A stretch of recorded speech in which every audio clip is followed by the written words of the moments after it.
Kelima, pernikahan kilat. Karena kejadian rekaman di restoran itu, Ghazali memutuskan untuk mempercepat pernikahan. Begitu Indria sudah keluar dari rumah sakit, mereka langsung dinikahkan. Yongki meminta agar pernikahan biasa saja dan hanya dihadiri oleh keluarga. Yongki sama sekali tidak mengundang teman, karena malu menikah dengan Indria. Indria sendiri hanya bisa pasrah. Apalagi ketika mendengar Yongki mengucapkan ijab kabul sama sekali tidak ada kebahagiaan, apalagi tidak ada kedua orang tuanya. Indria justru menangis karena seharusnya pernikahan adalah sesuatu yang sakral dan menjadi impian terindah bagi seorang gadis. Setelah acara selesai, Indria langsung diboyong ke rumah Yongki. Indria, selama seminggu ini, kita harus berpura-pura menjadi suami istri yang baik di depan orang tuaku. Tapi walau berada dalam satu kamar, aku tidak akan menyentuh kamu. Bisik Yongki. Iya, Mas Yongki, jawab Indria santai. Karena kaki Indria yang belum sembuh, maka dia sama sekali tidak diizinkan untuk melakukan pekerjaan rumah. Mertuanya begitu baik dan penyayang, membuat Indria merasa sedikit terhibur. Bahkan saat makan malam tiba, uminya itu mengambilkan nasi dan lauk seperti anak sendiri. Nduk, kamu makan yang banyak ya? Jaga kesehatan baik-baik biar cepat sembuh, bujuk uminya Yongki. Iya, Umi, jawab Indria patuh. Abah, Umi, aku memutuskan untuk hidup mandiri, jadi sekitar seminggu lagi kami akan pindah kalau rumahnya sudah selesai direnovasi, sela Yongki. Kalau itu sudah menjadi keputusanmu itu tidak masalah. Hanya saja Abah berpesan agar kamu menjaga dan menyayangi istrimu dengan baik. Istri merupakan titipan Allah yang harus kamu rawat seperti dirimu sendiri. Bla, bla, bla. Ghazali memberikan ceramah yang panjang lebar soal pernikahan dan wejangan pada Indria juga Yongki agar sebagai suami istri hidup rukun, damai dan sejahtera. Yongki sampai mengantuk, tetapi menahan saat mau menguap takut membuat abahnya kecewa. Setelah pukul 9, barulah Ghazali selesai dengan petuahnya. Kalian segera istirahatlah. Abah dan Umi juga mau istirahat, bujuk Ghazali. Yongki bangkit dan mengajak Indria untuk masuk ke kamarnya. Kamar yang cukup luas, begitu masuk, Indria agak merasa takut. Bagaimanapun juga ini adalah malam pertama mereka, dan untuk pertama kalinya juga Indria akan menginap satu kamar dengan lelaki yang kini menjadi suaminya. Indria, jika berada di rumah ini, kamu bisa tidur sekamar denganku. Tetapi jangan harap untuk menggodaku. Karena aku sama sekali tidak tertarik denganmu, ucap Yongki. Indria hanya diam saja atas penghinaan itu, untuk apa membalas ucapan lelaki yang sama sekali tidak punya perasaan. Kamu sebelah sana, dan jangan melewati batas. Cetus Yongki meletakkan bantal guling di tengah-tengah. Lagi-lagi Indria diam dengan tingkah Yongki yang menurutnya sangat menyebabkan dan kekanakan itu. Sebelum tidur, Indria mengambil sesuatu di dalam tasnya, karena tadi setelah sholat Isya belum sempat mengoleskan obat tetes agar lukanya cepat kering. Tiba-tiba saja Yongki terbangun. Dia kebelet pipis dan matanya tanpa sengaja melihat kaki Indria sampai lutut. Selain yang terkena luka akibat kecelakaan, semuanya tampak begitu lulus. Kaki Indria juga sangat indah, seperti milik model. Astaga, mulus sekali kaki dia. Bagaimana dengan wajahnya ya? Selama ini aku belum melihat bagaimana rupanya. Tapi masa iya, aku meminta dia membuka cadar? Bisa-bisa dia kegiran aku menyukainya, batin Yongki dipenuhi rasa penasaran, tapi juga menjaga harga dirinya yang begitu tinggi. Indria memang sengaja tidak membuka cadar, harga dirinya terlanjur terluka dan takut jika dia dituduh menggoda Yongki dengan kecantikannya. Walau sudah menjadi istri memang sah, tetapi untuk saat ini, Indria masih belum siap. Dia ingin menjalani semua ini seperti alir yang mengalir. Setelah Yongki keluar dari kamar mandi, Indria baru selesai memakai perban. Kemudian Indria duduk bersandar sambil membaca buku dengan tenang, tanpa menoleh ke arah Yongki. Apa nanti malam saat Indria tidur, aku buka cadarnya ya? Batin Yongki. Yongki pura-pura tidur duluan.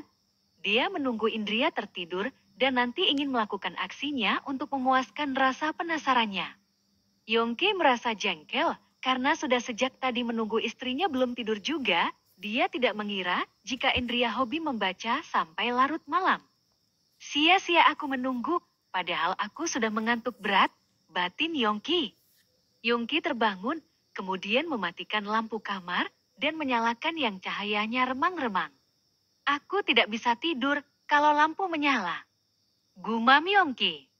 Dengan santainya, Indria beranjak pindah ke ruang sebelah yang merupakan tempat khusus untuk penyimpanan pakaian dan barang-barang branded milik suaminya.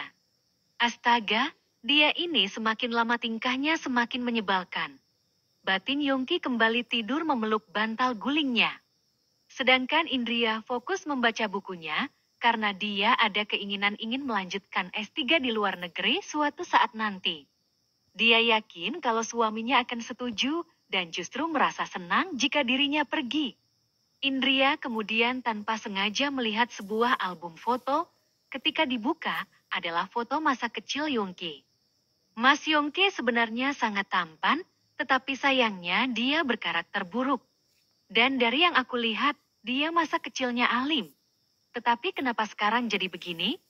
Apa karena kuliah ke luar negeri dan ikut terpengaruh oleh budaya luar? Batin Yongki. Firman juga lulusan luar negeri. Tetapi lelaki itu tetap menjadi sosok yang kalem dan sopan. Menurut Indria, bukan masalah sekolah di mana, tetapi memang tingkat keimanan seseorang itu di level yang berbeda. Astagfirullah, kenapa aku memikirkan lelaki lain? Tidak boleh, meskipun aku belum mencintai Mas Yongki, aku juga tidak boleh memiliki rasa kagum pada orang lain. Aku takut jika nanti rasa kagum ini berkembang menjadi rasa cinta, batin Indria terus beristighfar. Karena sudah tidak fokus lagi membaca, Indria memilih untuk tidur. Sedangkan suaminya sudah terlelap terlebih dahulu.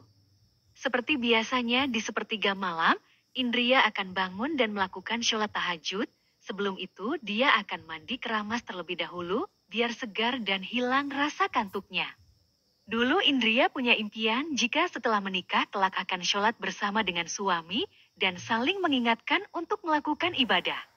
Tetapi sekarang dia begitu takut untuk membangunkan Yongki. Abah sudah berpesan agar aku bisa membujuk dan mengingatkan Mas Yongki dalam ibadah. Batin Indria memberanikan diri. Mas Yongki bangun. Ayo kita sholat tahajud, ucap Indria lembut. Berisik. Kamu mau apa itu urusan kamu, dan jangan pernah mengganggu aku. Jika aku berani mengganggu tidurku lagi, awas saja. Bentak Yongki. Indria diam, menahan luka yang teramat dalam. Ini bukan pernikahan seperti yang dia inginkan. Rasanya seperti terjebak dalam jurang yang gelap dan dalam. Ya Rob, berilah hambamu ini kesabaran dan ketabahan.